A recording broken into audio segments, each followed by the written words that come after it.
Bismillahirrahmanirrahim. Rabbi shrah li sadri wa yassir li amri wahlul 'uqdatam min lisani yafqahu qawli. Assalamu alaikum wa rahmatullahi wa barakatuh. Dear brothers and sisters. Well, I would share my experience now. My background is I am from a Brahmin family, Orthodox Brahmin family, and in the Brahmin family, a priest sect of the Brahmin family. And I never dreamt I'll be Muhammad Umar one day, and I never wanted to be, even to know what Islam is all about. And we were born and brought up in Mysore, but we started, my higher studies in Bangalore. We moved from Mysore to the Bangalore. Only then I had a chance to meet a Muslim guy, and then I started discovering Islam. I was part of the RSS, but not so aggressive, but I was part of the RSS, and that added more fuel to hate Muslims more.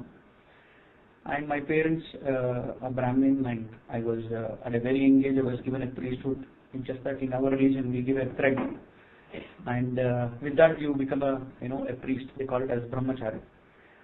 So I learned whatever rituals of Brahmins at the age of I think 13 or 14 from my uncle, maternal uncle.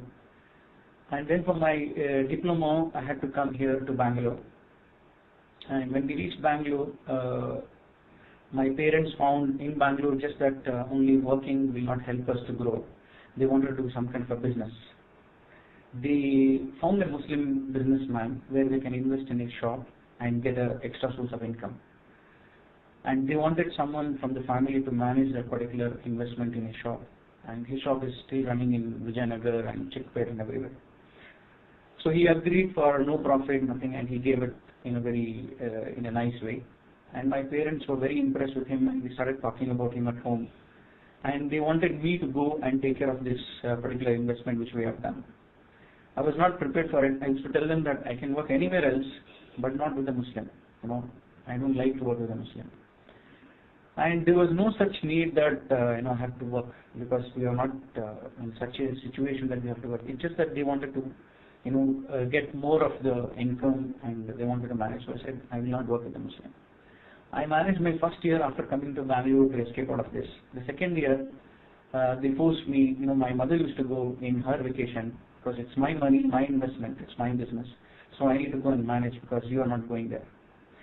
And my parents, they started insulting me that, look at your mother, your father, they are going and doing it part-time while you are being useless to family. So I started going to that shop just to ensure, we are managing our business. And later, the shop owner said, we don't need you here, please help us in another shop. So I went to another shop which is in Chickpet. And I started hating him more. I started hating Muslims more after going to shop, because there the Hindus were becoming Muslims. I've seen some Hindu girls and Hindu boys who embraced Islam. And I was shocked and really angry over them, that why did you become Muslim? Muslims are supposed to be only in Pakistan, why the hell you are becoming Muslims? And I started arguing with those girls and the boys. But they said, it's truth, so we have embraced it. They did not give much of, information more than that. And the owner of the shop was not doing, he was out of the station during that time.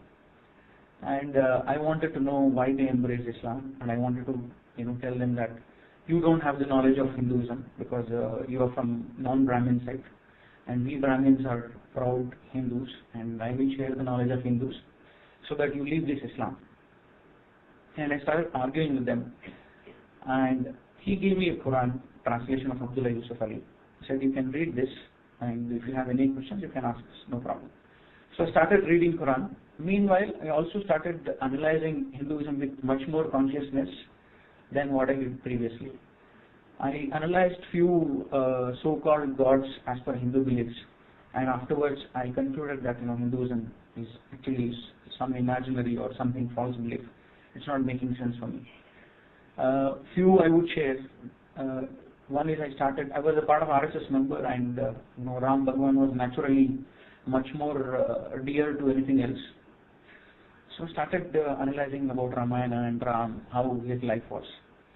He is born to a king, Dashrath, and due to some misunderstanding in the family, he is sent to forest for 14 years. And during these 14 years, there is a villain called Ravana. He plans to kidnap Sita. But all this plan is happening while Rama is not even aware of this. And I was shocked. How can a villain plan to kidnap a God's wife, and God is not aware of this?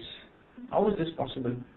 And even further, what happens is, okay, he comes and he makes the plot in a very nice way. I'll become a deer. He will tell his associate, become a deer in front of her, and she will like it. And Rama and Lakshmana will run behind it. I will take Sita. And they really fall into that. I was shocked. How come Rama does not know that deer is just a game to taking my wife? And still they go ahead, and Rama goes first, and he never comes back. Then Lakshmana goes, putting in Rekha, and then they go. So when both are out of the house, Ravana comes, and he comes in a different uniform, as like as a bhikshika, they call it as beggar. And she comes out, and he takes her out and he kidnaps her. So Rama and Lakshmana both are so-called gods. They are not even aware what is happening in their own home. And they are victim of that plan, that evil plan. At the same time, Sita, who is supposed to be wife of the god, who is also a goddess, as per Hindu belief, she is also not aware this is a plan to kidnap me, and she also becomes victim and she gets kidnapped. And she does not resist, she just goes with him.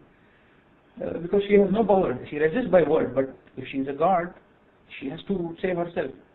Then I started thinking, how can such character of Ram, Sita, Lakshman, all this be a god? How can I agree that they are gods? When they are not able to save their own family and themselves, how will they save me and my family? If God cannot know what are the evil plans done by the villains and the evil people, how will he know what's happening in the world?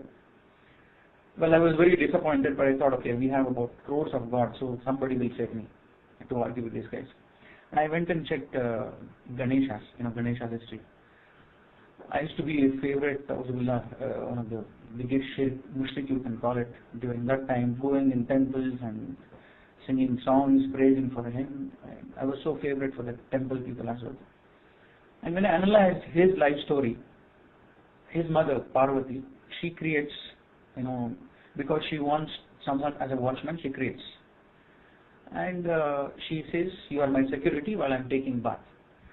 I was not able to understand again that why, Parvati, who is the most powerful God's wife, and they call it as Shiva, the most powerful God's wife, does she need a security?